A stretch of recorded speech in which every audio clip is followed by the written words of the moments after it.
Hi, I'm Pattu from Freefincal, and this is the second part of this week's Q&A. Sorry, the first part got terminated midway. So we were looking at this question. I'm 30 years old. I saw a video on NPS. My question is, should we avoid NPS in any condition, or can we invest in that with 75% equity from elsewhere?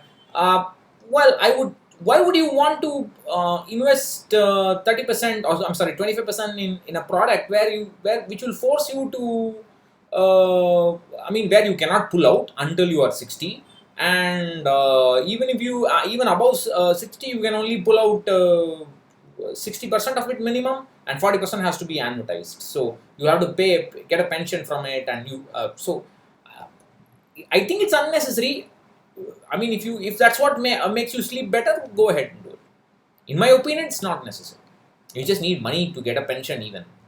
And first of all, you don't need a pension. Within my 60% equity allocation, I'm targeting 50% Nifty 50, 30% Nifty Next 50, and 20% mid cap.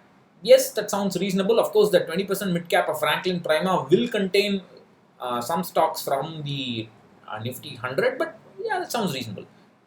I think we have seen this in a previous comment. Yeah, so we'll.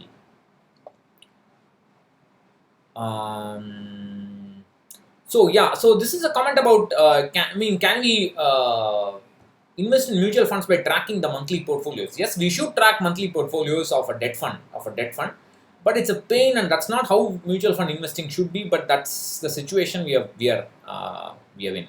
It's about salt, Jan. I won't look at that. I think we have more or less come to the conclusion of this. Is there anything else? What is the difference between dream deposit and fixed deposit? I think it's HDFC dream deposit is a flexi deposit kind of thing, where you can invest. It's a kind of an open-ended fixed deposit where I think it's connected with a SB account. If that's what my understanding is. You can pull out a partial money, and the rest of the money will earn the interest and so on. Yes, yeah, it will give you a lot more flexibility. You can use it. I don't see any reason. I don't know I have not looked at the terms and conditions or the minimum balance requirements. If the minimum balance requirement is not high, then it's okay to use it. Otherwise, I will not use it. I will not lock up money just to make a video on the things to learn as a beginner in mutual funds. I have an FAQ on mutual funds. There is a playlist called Mutual Fund FAQ in the channel. If you look at that, there are plenty of videos for you to go through. What are your views on recurring deposits? Use them. Recurring deposits is a wonderful instrument. Use them. There's no question about it. Is there any way through mutual funds wherein we can buy dollar or any other foreign currency? That is, mutual funds targeting forex. I don't think there's any mutual fund directly targeting foreign forex investments. If the term insurance covers disability, separate accident insurance is necessary. Term insurance per se does not cover disability. It covers only death. But if you buy it as a rider, if you buy an accident insurance as a rider, then it's okay. I have this Quora meeting coming up, so it's talking about giving the lecture. Much of the lecture is already available, but there will be some new slides. Let me see how to do